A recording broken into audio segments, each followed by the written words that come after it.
시간 우리가 함께 나눌 하나님의 말씀은 신약성경 마가복음 8장 11절부터 26절까지 말씀입니다.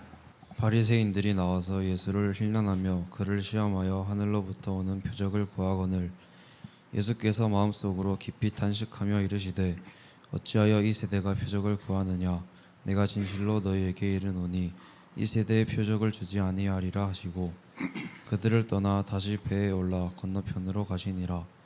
제자들이 떡 가져오기를 잊었음에 배에 떡 한 개밖에 그들에게 없더라. 예수께서 경고하여 이르시되 삼가 바리새인들의 누룩과 헤롯의 누룩을 주의하라 하시니 제자들이 서로 수군거리기를 이는 우리에게 떡이 없음이로다 하거늘 예수께서 아시고 이르시되 너희가 어찌 떡이 없음으로 수군거리느냐 아직도 알지 못하며 깨닫지 못하느냐 너희 마음이 둔하냐 너희가 눈이 있어도 보지 못하며 귀가 있어도 듣지 못하느냐 또 기억하지 못하느냐 내가 떡 5개를 5천 명에게 떼어줄 때에 조각 몇 바구니를 거두었더냐 이르되 12이니이다. 또 7개를 4천 명에게 떼어줄 때에 조각 몇 광주리를 거두었더냐 이르되 7이니이다. 이르시되 아직도 깨닫지 못하느냐 하시니라. 벳세다의 이름에 사람들이 맹인 한 사람을 데리고 예수께 나와 손대시기를 구하거늘 예수께서 맹인의 손을 붙잡으시고 마을 밖으로 데리고 가사 눈에 침을 뱉으시며 그에게 안수하시고 무엇이 보이느냐 물으시니 쳐다보며 이르되 사람들이 보이나이다. 나무 같은 것들이 걸어가는 것을 보나이다 하거늘 이에 그 눈에 다시 안수하심에 그가 주목하여 보더니 나아서 모든 것을 밝히 보는지라. 예수께서 그 사람을 집으로 보내시며 이르시되 마을에는 들어가지 말라 하시니라. 아멘. 지금 우리는 마가복음을 1장 1절부터 시작해서 순서대로 살펴보고 있습니다. 우리가 지금 마가복음 강해 설교를 듣고 있는데, 자, 우리가 지난주에 들었던 말씀의 내용은 무엇이었습니까? 주보에 보시면 지말요, 그죠? 지난주 말씀 요약에 나와 있듯이 이 이방인에게 예수님께서 천국 잔치를 베풀어 주시는 그 장면이 나왔죠. 그죠? 이방인들에게 예수님께서 이 천국 잔치를 베풀어 주시는 그 장면이 나왔습니다. 다시 말하면 4천 명에게 그죠? 보리떡 7개와 물고기 몇 마리를 가지고 이 4천 명에게 배부르게 풍족하게 먹이시고 그리고 7광주리가 남은 그 사건이 바로 이방인에게 천국 잔치를 베풀어 주시는 그런 사건이었다라고 우리는 보았습니다. 네, 그리고 난 다음에 예수님께서는 그 잔치에 참여한 자들을 이제 자기들의 그 각자의 삶의 현장으로 돌려보내셨죠. 그리고 예수님은 그 자리를 떠나서 이제 배를 타시고 또다시 이제는 이방인의 지역이 아니라 유대인들이 살고 있는 지역으로 들어가십니다. 예수님께서 이방 사역을 마치시고 이제는 유대인들이 살고 있는 곳으로 돌아가시는 것, 거기서부터 시작해서 오늘 본문이 시작됩니다. 특별히 오늘 우리가 읽고 있는 이 마가복음 8장 이 부분은 어떻게 보면 이 마가복음에 있어서 첫 번째 하이라이트로 올라가는 바로 그 길목이다라고 말할 수 있는 그런 부분입니다. 이제 예수님께서는 제자들과 함께 유대인들이 사는 지역으로 돌아왔습니다. 그런데 거기서 이 예수님과 제자들을 기다리는 그 자들은 어떤 자들이었느냐면 바로 그 유명한 바리새인들이었어요. 예수님께서 이방인 지역에서 떠나서 유대인 지역으로 돌아오자마자 이제 바리새인들이 나와서 예수님을 맞이합니다. 그런데 그들이 예수님을 맞이하는 이 태도가 어떤 태도입니까? 반갑습니다, 어서 오세요 라는 그런 태도입니까? 아니면 다른 태도입니까? 오늘 본문이 뭐라고 말하죠? 26절에 보니까 나와서 예수를 힐난하며 그를 시험한다라고 말합니다. 힐난한다는 이 말은 비난한다는 거예요. 욕한다는 거예요. 얕잡아보고 그죠? 무언가 헐뜯을 것을 막 찾아본다는 거예요. 결코 환영의 태도는 아니죠. 예수님을 이렇게 지금 그들은 아주 비판적으로 바라봅니다. 그러면서 예수님을 시험합니다. 이 시험은 어떤 시험입니까? 단순한 테스트 정도가 아니죠. 예수님을 어떻게 하든지 간에 이 함정에 빠뜨릴까, 올무에 걸려서 넘어지게 할까 하는 그런 기회를 찾는다는 것입니다. 그러면서 그들이 이야기하죠. 무엇을 이야기합니까? 하늘로부터 오는 표적을 우리에게 보여주십시오 라고 이야기합니다. 자, 이 말을 바리새인들이 갑자기 왜 할까요? 지금 이미 이 바리새인들은 예수님께서 그동안 하셨던 그 많은 이야기들을 이미 듣고 알고 있다는 것입니다. 보리떡 5개와 물고기 2마리로 5천 명을 먹이신 사건도 그들은 들었습니다. 알고 있습니다. 그리고 수많은 병자들을 고치셨던 그 사건도 그들은 듣고 알고 있습니다. 심지어는 예수님께서 이방인 지역에 가셔서 귀신 들린 그 여인의 딸, 그죠? 수로보니게 여인의 딸을 고쳐주셨다는 것도 듣고 알고 있고, 또한 이방 지역에서 귀먹고 말이 어눌한 자를 고쳐주셨다는 이야기도 알고 있고, 심지어는 예수님께서 이방인들에게 그 4천 명이나 넘는 이방인들을 배불리 먹이셨다는 그러한 이야기들도 알고 있다는 것입니다. 그럼에도 불구하고 지금 이 바리새인들은 예수님께 무엇을 구합니까? 하늘로부터 오는 표적을 지금 구하고 있습니다. 하늘로부터 오는 표적. 그럼 예수님께서 지금 사람들 앞에서 행하셨던 그 일들은 하늘로부터 오는 것이 아니라는 그런 의미가 될 것입니다. 그럼 이 사람들이 도대체 무엇을 구할까? 도대체 그들이 알고 있는 하늘로부터 오는 표적이 과연 무엇일까? 구약 성경을 살펴볼 때에 몇 가지가 있겠죠. 그 중에 하나는 무엇입니까? 모세가 출애굽 때에 이스라엘 백성들을 광야에서 먹였죠. 어떻게 먹였습니까? 모세가 기도해서 예수님처럼 막 보리떡을 가지고 와서 막 찢어서 나누어 줘서 그렇게 먹였습니까? 아니죠. 그죠? 날마다 하늘로부터 내려오는 그 만나를 이스라엘 백성들에게 먹였습니다. 아마 이 바리새인들은 이렇게 하늘로부터 떨어지는 이 만나, 이것을 하늘로부터 내려오는 표적이다라고 그렇게 여겼던 것 같습니다. 그리고 또 성경을 살펴보니까 이 엘리야 선지자 때에 어떤 사건이 있었죠? 엘리야 선지자가 이 하늘로부터 불을 내려가지고 엘리야 선지자를 모욕하고 하나님을 조롱하는 그러한 자들을 심판한 적이 있었죠. 바로 그러한 일들을 자기들에게 보여달라는 그런 의미였던 것 같습니다. 다시 말하면 예수님께서 행하셨던 수많은 표적들은 아마 예수님께서 자의적으로 행하신 그런 종교 사기, 아니면 좀 이렇게 특별한 일로만 여겼고, 그리고 예수님의 능력 밖에 있는 어떤 것, 다시 말하면 하늘로부터 떨어지는 이것들을 예수님은 할 수 없다라고 아마 그들은 생각했던 것 같습니다. 그래서 당신의 힘으로, 당신의 능력으로 하는 것 말고 당신이 하나님 앞에 구해가지고 하나님께서 직접 당신의 그 구함에 응답하셔서 보여주는 이런 일들을 좀 행해 주십시오. 그래야지 내가 당신을 믿을 수 있을 것 같습니다 라는 식으로 이야기했던 것 같아요. 그렇지 않습니까? 사실 우리가 복음을 들어요. 그죠? 복음을 듣고 또 듣습니다. 그렇지만 우리가 예수를 믿지 않고 받아들이지 않으려고 작정하게 되면 아시죠? 100만 가지 이유를 얼마든지 댈 수 있다는 거. 그죠? 뭐 하기 싫으면 100만 가지 이유가 그냥 나옵니다. 자동으로 막. 교회 가기 싫으면 이 100만 가지 이유. 그죠? 공부하기 싫은 200만 가지 이유 나오잖아요. 그죠? 뭔가 인간이 하기 싫을 때는요, 자동적으로 막 핑계와 이유가 막 나옵니다. 100만 가지씩이나. 그런데 무언가를 하고 싶을 때는 이유가 필요 없죠? 그죠? 무언가 하고 싶을 때는 이유가 필요 없습니다. 100만 가지의 그 핑계가 필요 없어요. 그냥 한 가지예요. 단지 내가 원하기 때문에. 끝나요, 그러면. 참, 그것이 이 인간의 타락한 본성이 가지고 있는 완악함이고 교활함이다라고 말할 수 있을 겁니다. 마찬가지로 지금 이 바리새인들은 여전히 이 예수님에 대해서 눈이 열려 있지 않는 그러한 무지몽매함의 모습을 보여줍니다. 그것뿐만 아니죠. 간악하기까지 한 그런 모습들을 우리에게 지금 보여주고 있는 것입니다. 오늘날에도 마찬가지입니다. 수많은 사람들이 표적을 구합니다. 나한테 하나님만 보여주면 내가 하나님 믿을 수 있을 것 같아. 내한테 뭐만 해주면 내가 하나님 믿을 수 있을 것 같아.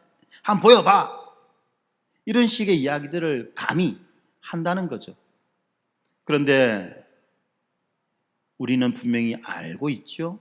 믿음은 이러한 표적과 기사들을 통해서 생기는 것이 아니라는 거예요. 이러한 표적과 기사들, 놀라운 일들은 단순히 우리들을 놀래킬 뿐이지 우리들을 믿게 하지는 못합니다. 믿음은, 그래서 성경이 뭐라고 말합니까? 믿음은 기적을 보면서 난다고 말합니까? 어디에서 난다고 이야기하죠? 믿음은 말씀을 들음으로 난다는 거예요. 그러므로 여러분들 하나님을 믿기 원하신다면 이 시간 말씀을 잘 들으셔야만 합니다. 성경이 우리에게 무엇을 말하고 있는지를 잘 들으셔야만 해요. 그럴 때 비로소 우리에게 믿음이 생기는 것입니다. 누군가가 믿음을 갖기를 원한다면 그로 하여금 말씀을 잘 들을 수 있도록 여러분들은 그렇게 인도해 주셔야만 하는 것입니다. 뿐만 아니죠. 이렇게 믿음은 표적으로 생기는 것이 아닙니다. 그리고 또한 예수님은 이미 가장 큰 표적, 그 가장 큰 표적을 우리에게 보여주시지 않았습니까? 하나님의 아들이신 그분이 우리를 구원하시기 위해서 십자가에서 죽으셨습니다. 그리고 부활하셨습니다. 이 사건이 우리 앞에 놓여져 있는데 이것보다 더 큰 사건이 어디에 있느냐는 것입니다. 예수님께서 십자가에서 죽으시고 부활하셨다는 이 사건은 단순히 예수님께서 죽고 살아났다는 그런 퍼포먼스를 우리에게 보여준 것이 아니라 무엇입니까? 우리들에게 부활의 첫 열매로서 우리들도 예수 그리스도와 마찬가지로 믿음으로 예수 그리스도와 연합한 자는 예수 그리스도의 그 부활에 동참한다는 것을 우리에게 보여주시는 그 약속이 아닙니까? 이것보다 더 크고 놀라운 표적이 어디 있습니까? 죽을 수밖에 없는 우리가 그 죽음을 극복하고 다시 살아날 수 있다고 그렇게 약속해 주는 것, 이것보다 더 크고 놀라운 표적이 어디 있냐는 겁니다. 그렇지 않습니까? 이토록 엄청난 표적이 우리들의 눈앞에 있음에도 불구하고 이러한 표적을 믿지 못하는데 다른 어떤 표적, 얄팍한 표적들을 보여준다고 한들, 그죠? 예를 들면 무슨 이빨이 금리빨로 바뀌었다느니 뭐가 어찌 됐다느니 이런 걸 보한다 한들 참된 믿음을 가질 수 있겠느냐라는 것입니다. 그러니까 지금 이 바리새인들은 지금 믿기 위해서 예수님에게 표적을 구하는 것이 아니라 예수님을 시험하기 위해서, 예수님을 올무에 묶어두고 함정에 빠뜨리기 위해서 이러한 일들을 한다는 것입니다. 그러니까 그것을 아시는 예수님은 어떻게 하시죠? 탄식하시는 거예요. 탄식하는 겁니다. 기가 찬 거예요. 기가 찬 거예요. 이미 들을 만큼 들었고 볼 만큼 보았고 알 만큼 아는데도 불구하고 그토록 완고하고 완악하게 거절하고 있어요. 그러니까 예수님이 탄식하실 수밖에 없지요. 이제 예수님은 그러한 자들을 버려두고 제자들과 함께 배를 타시고 바다를 건너가시는 장면이 이어져 나옵니다. 그런데 이렇게 예수님과 함께 배를 타고 바다 건너편으로 가고 있는 예수님의 제자들도 지금 예수님께서 그들에게 해주시는 그 경고의 말씀들을 이해하지 못하고 여전히 엄한 소리 하고 있는, 엉뚱한 짓 하고 있는 그런 답답한 모습들을 우리에게 보여주고 있습니다. 지금 제자들은 어떻습니까? 빵을 하나밖에 가지고 오지 못했다라고 말하고 있어요.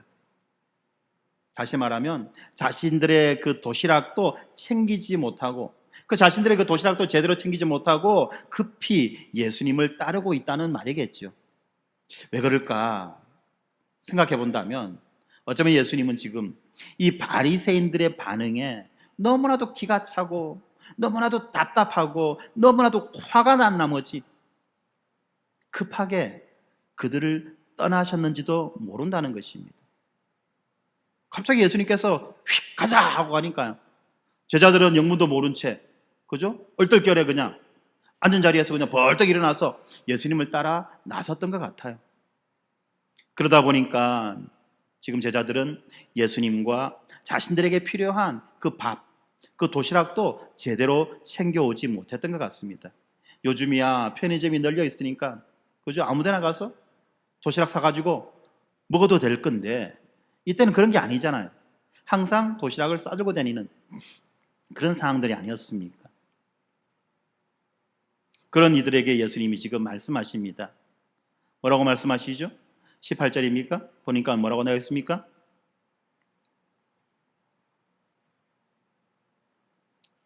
아, 15절입니다. 15절에 보니까 뭐라고 말씀하시느냐 하면 예수께서 경고하여 이르시되 삼가 바리새인의 누룩과 헤롯의 누룩을 주의하라고 그렇게 말씀하십니다. 예수님께서 경고하여 이르시되 삼가 바리새인들의 누룩과 헤롯의 누룩을 주의하라라고 그렇게 말씀하십니다. 여기에서 경고한다라는 이 말씀, 이 경고하여 이르신다는 이 말씀은 우리가 원문에서 찾아볼 때에는 그 시제가 독특한 시제로 나오는데요, 그 시제가 미완료 중간태라고 하는 그런 시제로 나옵니다. 미완료 중간태라는 것은 반복되어서 일어나는 사건을 말하는 거예요. 다시 말하면 예수님께서 이 말씀을 한 번, 두 번 하신 것이 아니라 기회만 있으면 자주 하셨다는 거예요. 몇 번이고 계속해서 이런 당부를 하셨다는 것이죠. 어떤 당부입니까? 바리새인들의 누룩과 헤롯의 누룩을 주의하라. 자, 여러분들, 바리새인의 누룩과 헤롯의 누룩을 주의하라, 이 말을 딱 들으니까 무슨 말인지 잘 모를 것 같아요. 그죠? 모를 수 있습니다. 괜찮아요. 제자들도 몰랐는데 뭐 우리 모른다고 문제가 되겠습니까? 그렇게 여러 번 들었던 제자들도 잘 몰랐는데, 그런데 여러분들 딱 들으니까 어때요? 이것은 무엇에 대한 말입니까? 바리새인들의 누룩과 헤롯의 누룩을 주의하라. 자, 이것은 무엇에 대한 말입니까? 자, 제가 보기를 들어드릴게요. 주관식으로 하면 너무 어렵잖아요, 그죠? 보기를 들어드릴게요. 1번, 빵에 대한 말씀이다. 2번, 누룩에 대한 말씀이다. 3번, 나는 모르겠다. 어떤 거죠? 빵입니까? 누룩입니까? 예수님이 지금 빵을 말씀하셨습니까? 누룩을 말씀하셨습니까? 누룩을 말씀하셨어요. 누룩을, 그죠? 빵을 말씀하신 건 아니죠? 예, 그런데 제자들은 이 말을 가지고 자기 마음대로 생각한다는 겁니다. 사실 이 누룩이라고 하는 것, 한번 우리가 가만히 생각해 보면 성경에는요, 이 누룩이 몇 군데 등장합니다. 그 등장할 때에 그 의미가 어떨 때는 긍정적인 의미로 이 누룩이 사용되기도 합니다. 그런데 또 어떨 때는 이 누룩이 부정적인 의미로 사용되기도 합니다. 이 누룩이 긍정적인 의미로 사용되는 데가 딱 한 군데 있는데 어디냐면 이 천국에 대한 이야기 하실 때, 천국에 대한 비유를 말씀하실 때 마태복음에서 천국이 무엇과 같으냐, 가루 섬 아래 섞여 있는 누룩과 같다라고 말씀하시죠. 그런데 또 다른 본문에서 보면 이 누룩을 무엇에 대해서 말씀하시느냐 하면 어떤 죄의 영향력들에 대해서 말씀하시는 것을 우리가 알 수 있어요. 천국에 대한 말씀에서도 누룩이 사용되기도 하지만 이 죄의 영향력에 대한 말씀에서도 누룩이 사용됩니다. 자, 왜 이렇게 긍정적인 의미와 부정적인 의미로 동시에 사용하고 있느냐? 무엇 때문에?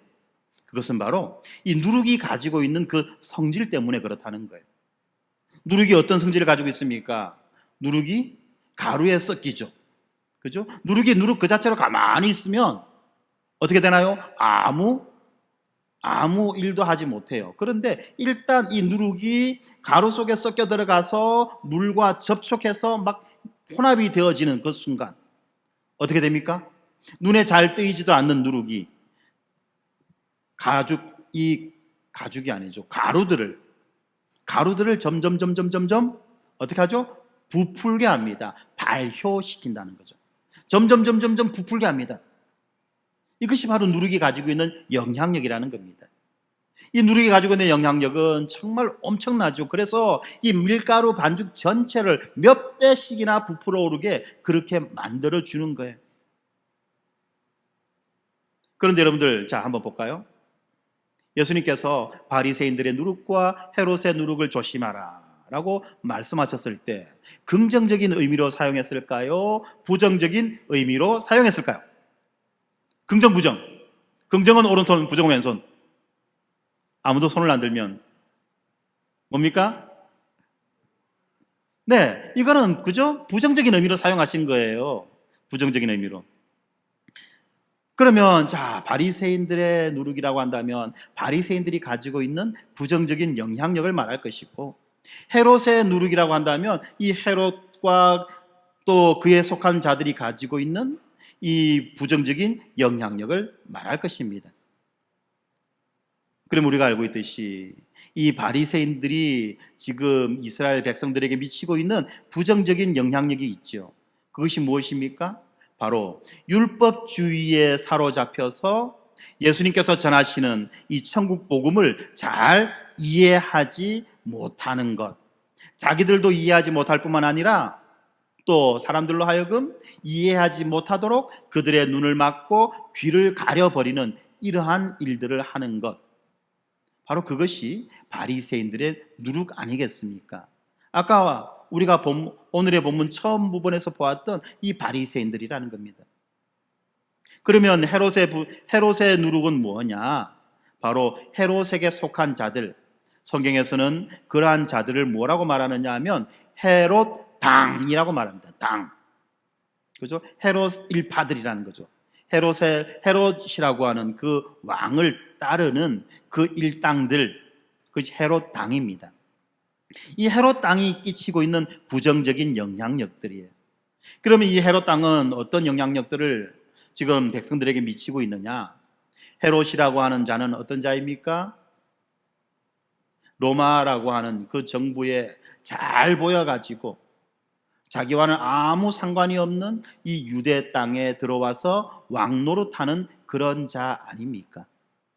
그리고 이 이방인인 이 헤롯을 또 이스라엘 백성들이 가운데 일부가 따릅니다. 왜 따르죠?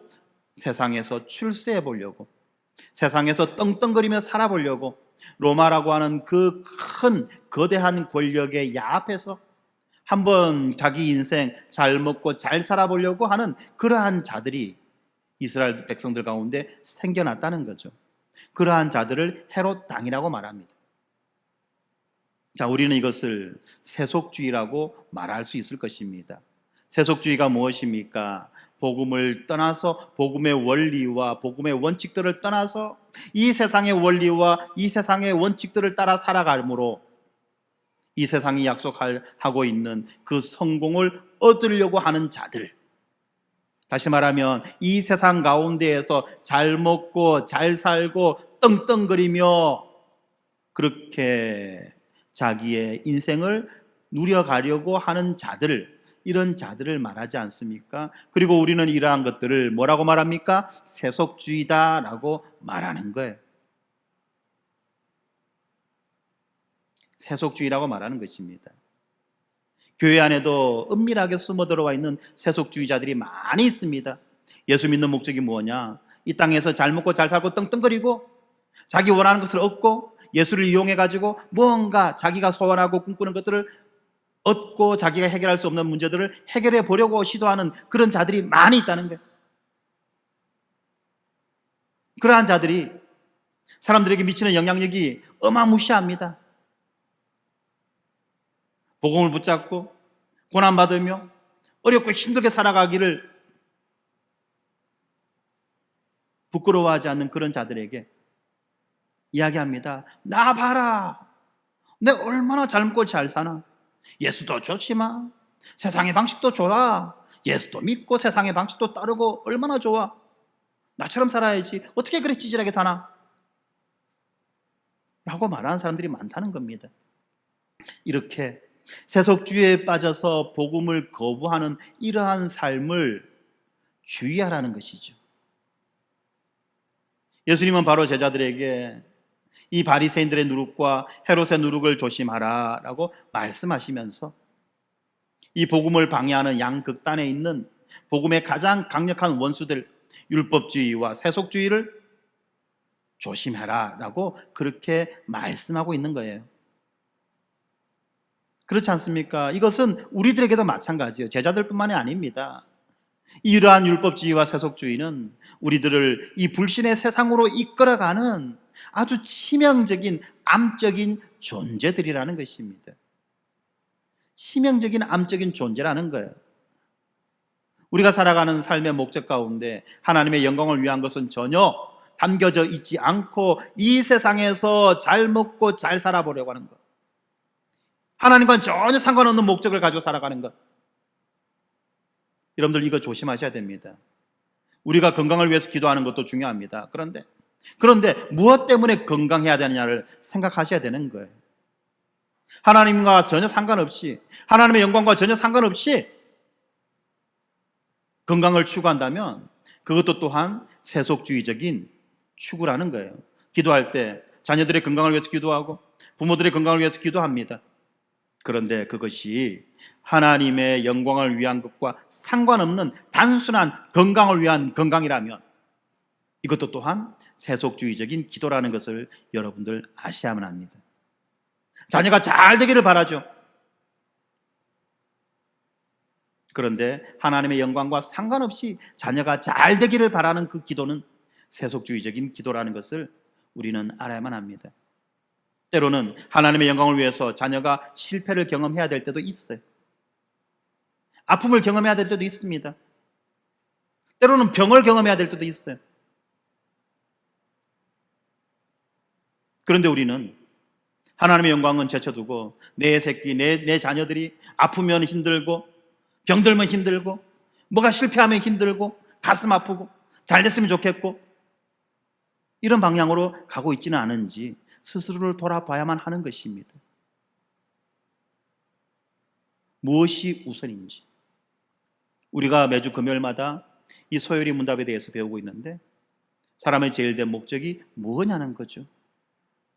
이 땅에서 잘 먹고 잘 사는 것이 사람의 제일 된 목적입니까? 출세하는 것이 제일 된 목적입니까? 그런 목적을 가지고 있는 자라 한다면 하나님과 전혀 상관없는 삶을 살아가는 자고 이 세상에서 쓰러져 버리는, 썩어져 버리는 한 줌의 그 먼지에 지나지 않는 인생을 살아간다는 것을 아셔야만 하는 것입니다. 하나님의 영광을 위해서, 그리고 그 하나님을 영원토록 즐거워하는 것이 그러한 삶을 살아가는 것, 이것이 사람의 제일 된 목적이 아니냐는 겁니다. 그런데 지금 제자들은 이 예수님의 이 말씀을 뭘로 이해하고 있나요? 누룩의 이야기가 아니라 빵의 이야기로 듣고 있어요. 너무 오버한 거죠. 아마 당황했을 것 같아요. 왜냐하면 지금 먹을 것도 챙겨주지 않았다는 걸 알고 있잖아요. 야, 먹을 게 없네, 어떡하지? 걱정하고 있는 참에 예수님이 누룩을 조심해라 하니까 지금 예수님은 지금 우리가 지금 먹을 거 안 챙겨왔다는 것을 둘러가지고 지금 이야기하시는구나 라는 식으로 생각하는 것 같습니다. 그 제자들은 뭐라고 말합니까? 이것은 우리들에게 떡이 없기 때문에 하시는 말씀이다 라고 그렇게 지레짐작해가지고 자기들끼리 지금 의논하고 있다는 것입니다. 그러니까 예수님이 어떻게 하죠? 기가 차죠. 기가 차지 않겠습니까? 말을 해도 못 알아들으면 얼마나 기가 찹니까? 얼마나 답답합니까? 그래서 예수님은 이들을 나무라십니다. 그리고 다시 그들을 일깨워 주십니다. 17절부터 21절까지 말씀. 예수께서 아시고 이르시되 어찌 떡이 없으므로 수군거리느냐? 아직도 알지 못하며 깨닫지 못하느냐? 너희의 마음이 둔하냐? 18절. 너희가 눈이 있어도 보지 못하며 귀가 있어도 듣지 못하느냐? 또 기억하지 못하느냐? 눈과 귀에 대한 이야기를 하고 기억에 대한 이야기를 합니다. 머리는 장식으로 들고 다니는 거냐? 심하게 말하면 바로 그 말씀을 하시는 겁니다. 생각 좀 하고 살아라는 거죠. 너희가 무엇을 보았는지, 너희가 무엇을 들었는지 좀 생각 좀 하며 살아라는 겁니다. 그래서 예수님이 또 말씀하십니다. 내가 떡 5개를 5천 명에게 떼어줄 때에 조각 몇 바구니를 거두었더냐? 그러니까 이 제자들이 말은 또 참 청산유수예요. 이르되 12입니다. 참 기억 없다 했는데, 기억도 못한다고 했는데 기억을 잘하고 있어요. 그죠? 12입니다. 또 묻습니다. 또 7개를 4천 명에게 떼어줄 때에 조각 몇 광주리를 거두었더냐? 또 대답합니다. 7개입니다. 참, 그죠? 이런 건 잘 기억해요. 그런데 정작 기억해야 될 것들은 기억하고 있지 못하다는 거죠. 그러니까 예수님이 말씀하십니다. 21절. 이르시되 아직도 깨닫지 못하느냐? 아직도 깨닫지 못하느냐? 아직도 눈이 멀었고 아직도 귀가 멀었느냐? 그 말씀을 하시는 거죠. 그렇습니다. 어떻게 보면 이 책망은 이 제자들에게 하는 책망이라기보다는 미련하고 돌이킬 줄 모르는 우리들과 하나님의 뜻을 배반하기를 일삼는 그 유대 백성들을 향한 탄식처럼 들리기도 합니다. 지금 예수님은 제자들을 나무라면서 동시에 이 말씀을, 마가복음 말씀을 읽고 있는 우리와 같은 불신자들에 대해서 탄식하고 있는 것은 아닌지 모르겠다는 것입니다.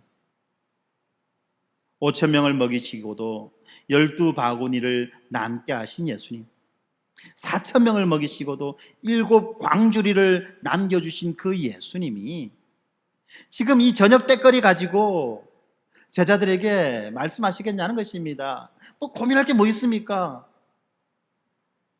그죠? 뭐 고민할 게 있겠냐는 겁니다. 보리떡 하나 가지고 12명 먹이는 거야 껌이죠.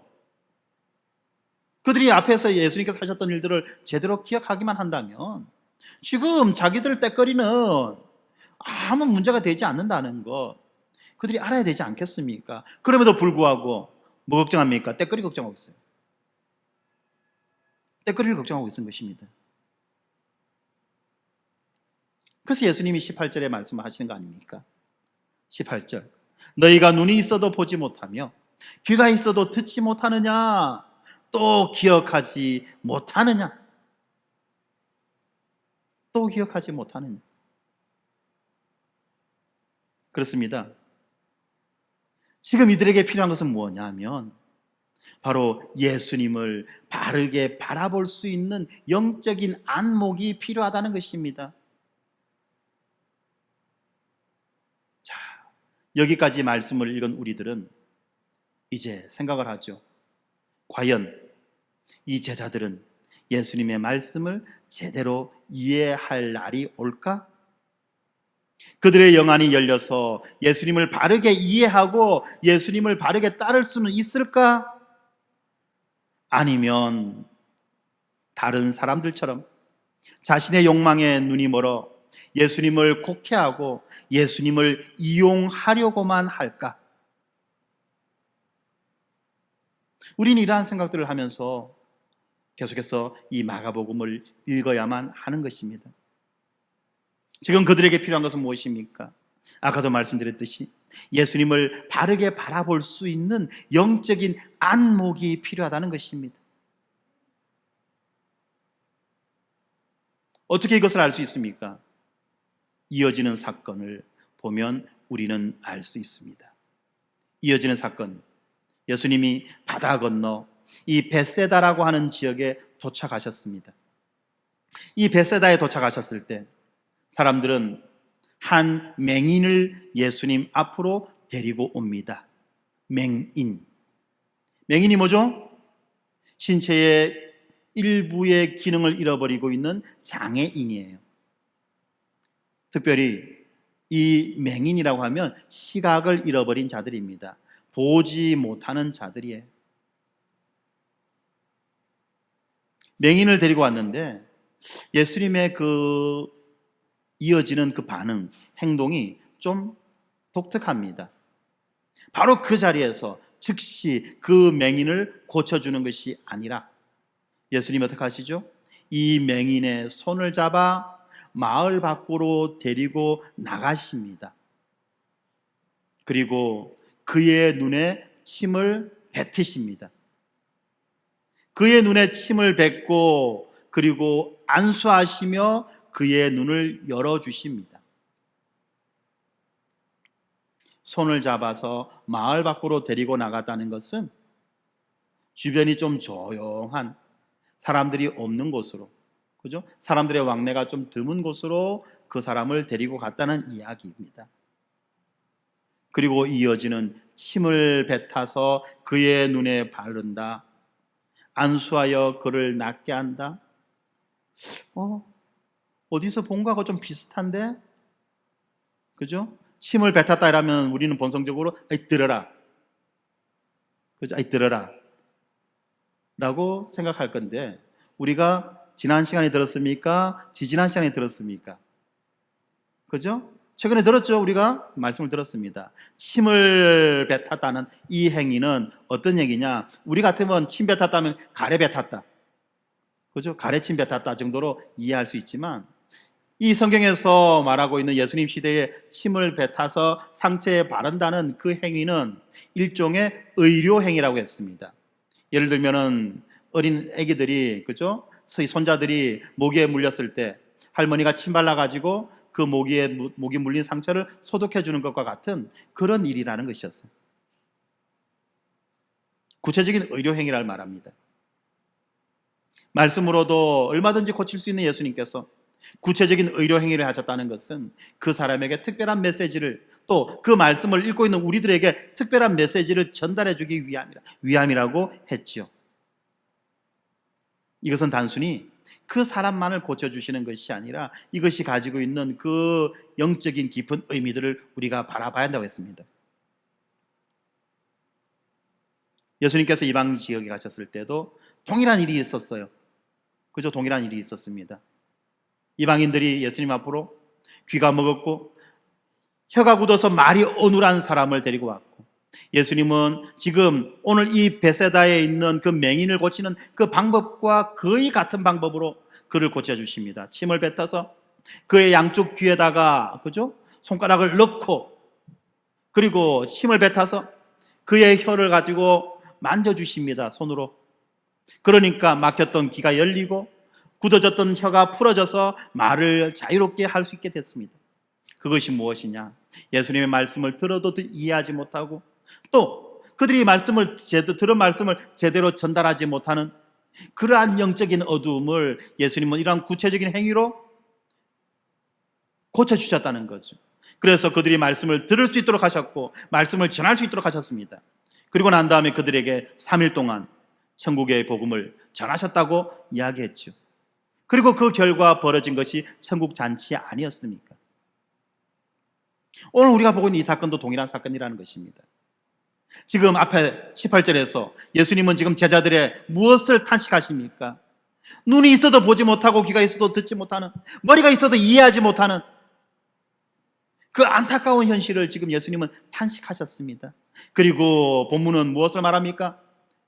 과연 제자들이 예수님을 제대로 이해하고 따를 수 있을까? 이것에 대해서 이야기해주고 있는 거예요.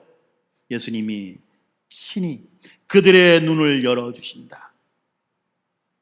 그리하여 그들이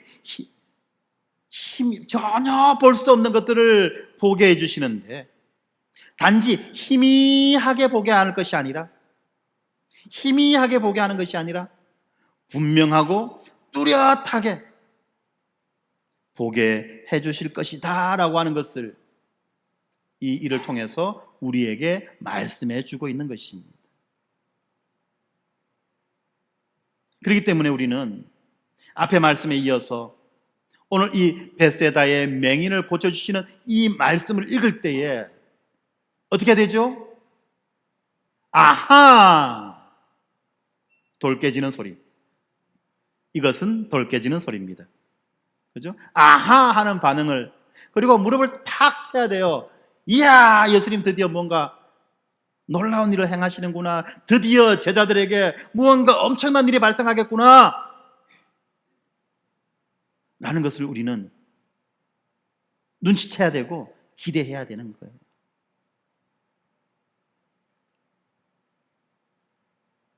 예수님은 도무지 예수님의 말씀을 알아듣지도 못하고 깨닫지도 못할 뿐만 아니라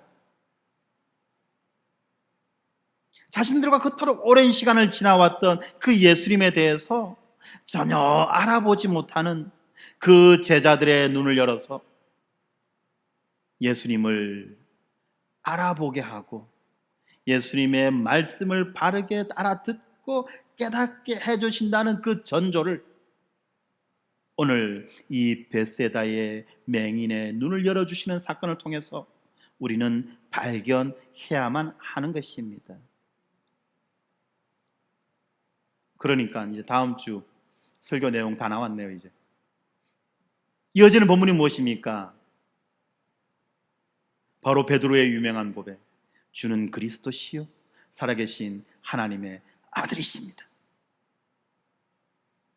이 놀라운 고백이 드디어 나오는 거 아닙니까? 이런 과정을 거쳐서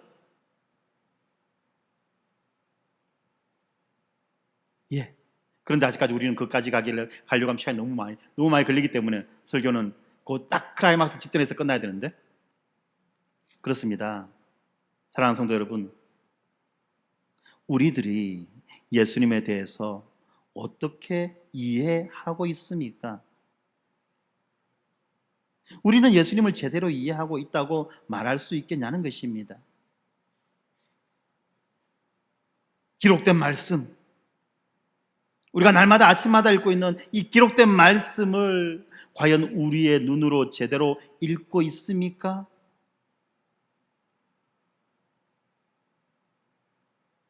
우리에게 선포되어지는 이 말씀을 우리들의 귀로 지금 제대로 알아듣고 있습니까?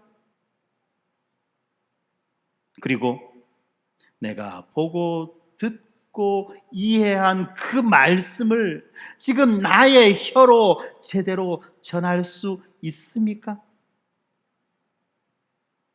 아니면 여전히 눈을 감고 있고 귀를 닫고 있고 혀가 굳어 있는 그런 자세로, 그런 자로서 우리가 예수님 앞에 서 있습니까? 자신들을 돌아봐야만 합니다. 자신들을 돌아봐야만 합니다. 내가 과연 내가 들은 말씀을 바르게 이해하고 있는가?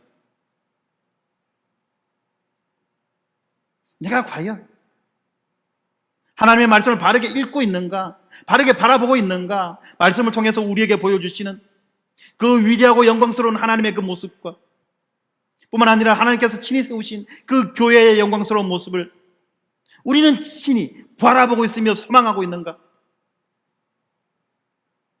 그리고 우리의 손과 발을 움직여서 그리고 말을 통하여서 그것을 전하고 있으며 살아가고 있는가? 아니면 여전히 눈 먹은 자로서, 귀 먹은 자로서, 혀가 굳은 자로서, 머리가 없는 자로서 그렇게 안타까운 모습으로 남아있는가? 스스로를 돌아봐야만 할 것입니다. 이 시간 우리 함께 기도합시다. 자기 자신의 모습을 돌아보고 기도합시다. 우리들의 모습을 돌아보고 기도합시다. 하나님, 말씀 앞에서 전혀 반응할 줄 모르는 그러한 환자의 모습으로 내가 남아있는 건 아닌지 스스로를 돌아보기 바랍니다.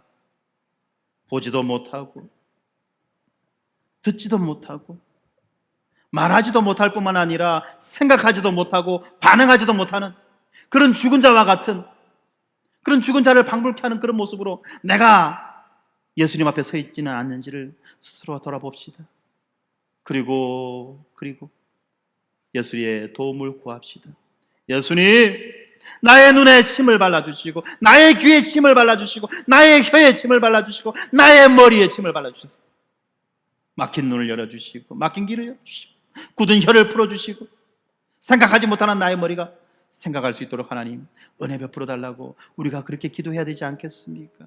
한없이 부어지는 은혜가 날마다 우리에게 있음에도 불구하고 은혜를 은혜로 알지 못하고 살아가는 우리가 아닌지를 돌아보며 기도합시다. 그래서 우리가 진정한 자유인으로 하나님 앞에 마음껏 나아가 찬양하고 기도하며 전하는 그런 자로 살아가기를 원합니다.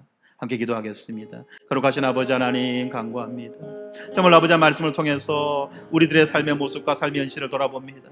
아버지 하나님, 행여라도 내가 하나님의 말씀을 듣지만 들은 말씀 제대로 이해하지 못하고 하나님의 말씀을 보지만 내가 보고 있는 그 말씀을 제대로 이해하지 못하며 또한 아버지 하나님이여, 내가 듣고 이해한 그 말씀, 내가 듣고 본 그 말씀을 제대로 전하지 못하는 그런 굳은 혀를 갖고 있는 거 아닌지를 하나님 우리 스스로를 돌아보게 하여 주시옵소서. 뿐만 아니라 아버지 하나님이여, 내가 들은 말씀을 깨닫지 못하고 내가 본 말씀을 깨닫지 못하며 내가 깨닫지 못한 그 말씀을 전하지 못하는 그러한 자는 아닌지 아버지 하나님 우리들을 아버지 하나님 돌아보게 하시고 우리들에게 아버지 하나님 긍휼을 베풀어 주셔서 아버지 하나님 우리들의 눈을 열어주시옵시고 우리들의 길을 열어주시옵시고 우리들의 혀를 풀어주시며 우리들을 알고 생각할 수 있도록 하나님 은혜 내려주시옵소서. 아버지 하나님 우리를 불쌍히 여겨 주시옵시고 아버지 하나님 우리를 불쌍히 여겨 주셔서 우리가 주님 앞에서 온전한 유번자로서 복음에 의해서 자유함을 얻은 자로서 그렇게 이 땅을 힘있게 살아가는 하나님의 백성으로 아버지 하나님이 설 수 있도록 은혜 내려 주시옵소서.